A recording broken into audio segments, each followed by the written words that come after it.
Hello friends, good morning, welcome back to my channel বং বসন্তে। আশা করছি তোমরা ভালো আছো আর আমিও খুব ভালো আছি।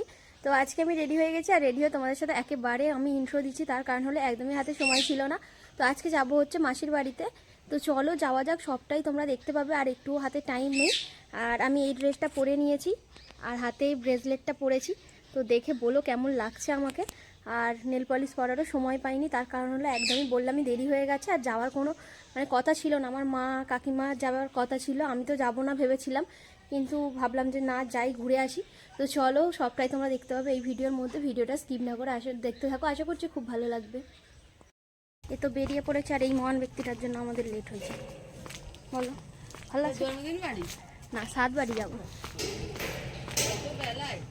হ্যাঁ এই তো এনার জন্য তো দেরিটা হলো।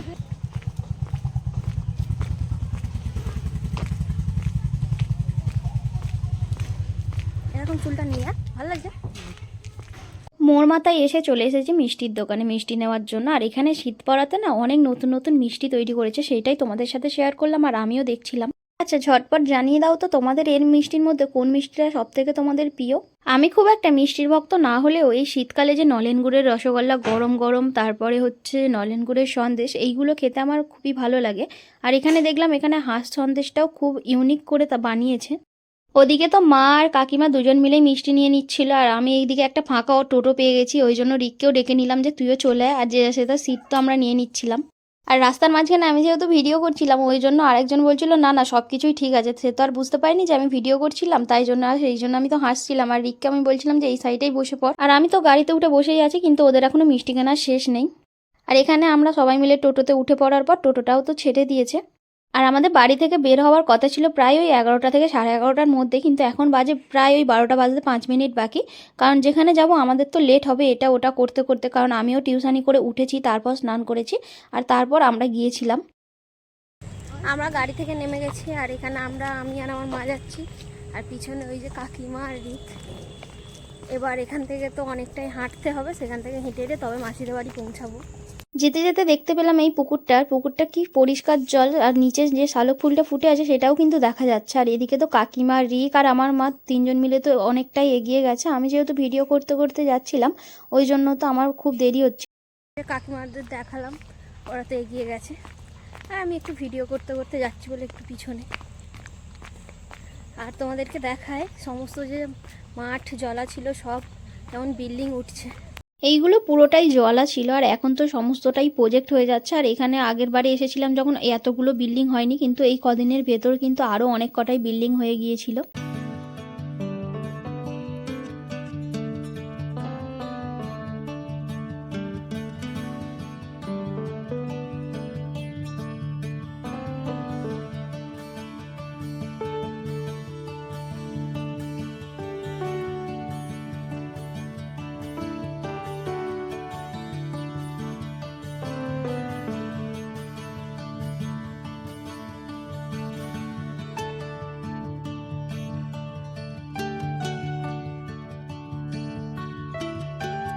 তারপরেই আমরা চলে এসেছিলাম মাসির বাড়ি। আর মাসির বাড়ি তো আসার সঙ্গে সঙ্গেই মাসি এখানে মিষ্টি দিয়ে দিয়েছে।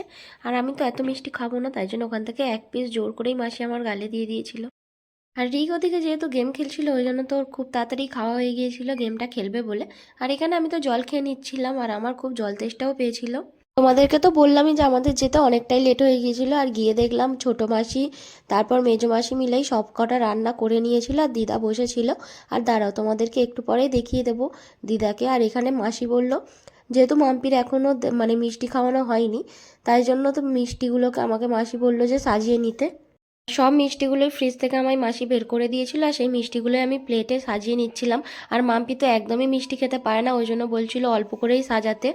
আর মিষ্টিগুলো সাজানোর পর ওকে তো আমি খেতে বসিয়ে দিয়েছিলাম। আর ও এমনই মেয়ে যে একটুও সাজতে চায় না। মেয়ে হয়ে কীভাবে যে ও এইভাবে থাকে আমি তো একদমই ভেবে উঠতে পারি না। ওকে যখন বললাম যে চলো তোমাকে একটুখানি সাজিয়ে দিই, কিন্তু ও তো একদমই সাজতে নারাজ, ও সাজেই নি।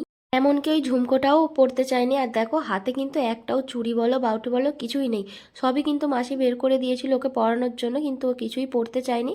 ও বলছিল যে ওর কিছুই পরতে ভালো লাগছে না, ও সাজতে, ও এখন না, ও প্রথম থেকে ও একটুও সাজতে চায় না।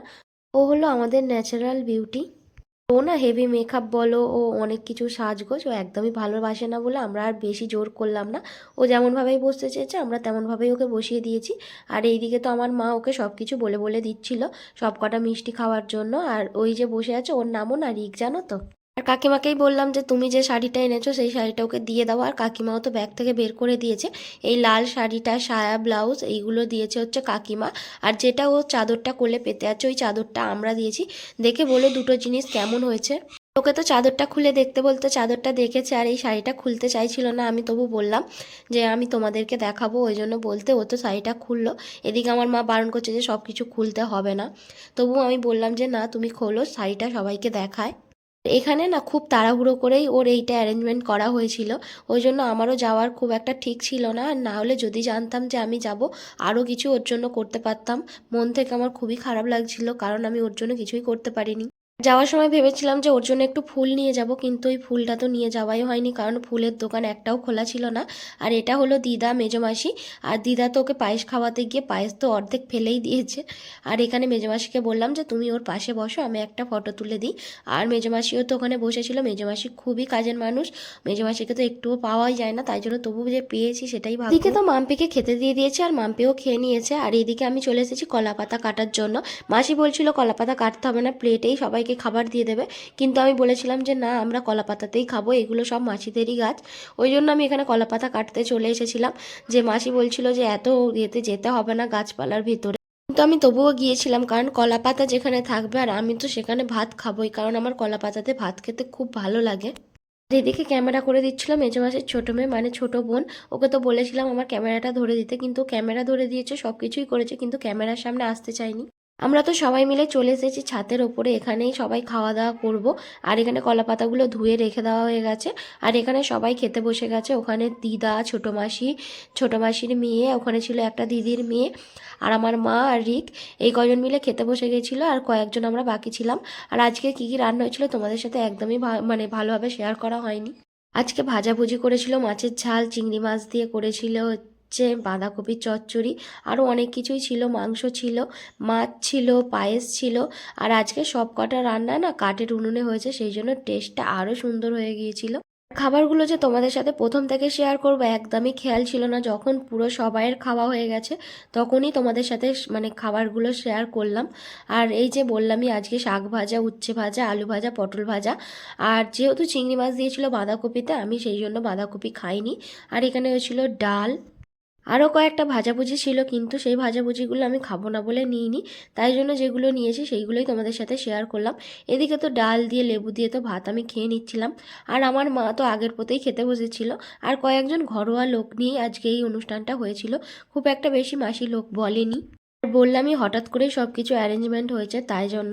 আর হ্যাঁ, এদিকে হয়েছিল মাছের ঝাল, আর আমি যেহেতু পেটি খেতে ভালোবাসি ওই জন্য মাসি তো আমাকে বেছে পেটির মাছই দিয়ে গিয়েছিল। আর এখানে আমাকে এক বাটি পুরো মাংস ধরে দিয়ে গেছে, কিন্তু আমি অত মাংস খাই না বলে আমি এখান থেকে যটা খাবো মানে তটাই নিয়ে নিয়েছি। তারপরে মিষ্টি, পায়েস আরও ছিল, সেইগুলো আমি খাবো না বলে সেগুলো আমি নিলাম না। আর এই পেঁপে গাছটা হয়েছিল পুরো ছাদের গায়ে, ওই জন্য এখান থেকে আমরা পেঁপে পেড়ে নিচ্ছিলাম। আমার মা বলেছিল তো পেঁপে নিয়ে আসবে, আর মাসিরাও বলেছিল নিয়ে যাবে। ওই জন্য মেজমাসি আমাকে বলল যে কটা পেঁপে পাড়া তুমি পেড়ে নাও। আমার তো খুব ভয় লাগছিল, কিন্তু তাও আমি পেঁপে পেরেছি। এইভাবে হাত দিয়ে এই গাছ থেকে এইভাবে পেঁপে এই ফার্স্ট টাইমই পারলাম। তারপর আর কি নিচে গিয়ে অনেক গল্প করে সন্ধে হয়ে যাওয়ার পর এখানে টোটোতে উঠে পড়েছি সবাই মিলে একই সঙ্গে বাড়ি চলে আসবো বলে। তো আজকে ভিডিওটা এই পর্যন্ত। ভিডিওটা ভালো লাগলে like, comment, share and subscribe. Bye bye.